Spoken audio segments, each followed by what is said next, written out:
ولهذا فرض الله علينا نقاجل يمسنجه أمتفرضشي الله أن نقرأ سورة الفاتحة في كل ركعة ويسوم سورة الفاتحة كتكل ركعة من صلواتنا كتك صلازيت فريضة أو نافلة زوز فراضي أو سنة وسوم فاتحة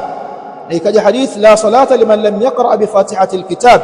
ونشأ مهم ونأنبوزه وكسم الفاتحة حان صالة أسيسوم سورة الفاتحة وفي آخرها نمشون مسوره هذا الدعاء العظيم إبه دعاء كبوة كف اهدنا الصراط المستقيم تونغوز نجية إليونيوكا صراط المستقيم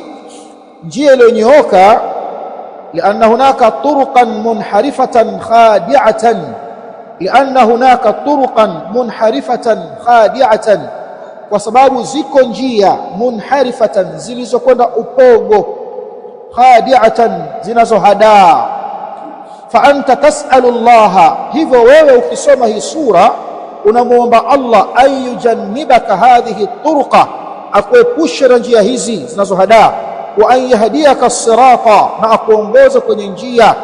iliyonyooka yani an yadullaka ala as-sirati al-mustaqim akuongoze njia iliyonyooka wa yuthabbitaka alayhi na akuthibitisha juu yake fi kulli rak'ah unamuomba haya Allah kwenye kila rakaa kwa nini liahamiyati hadha ad-du'a kwa sababu ya umuhimu wa hii dua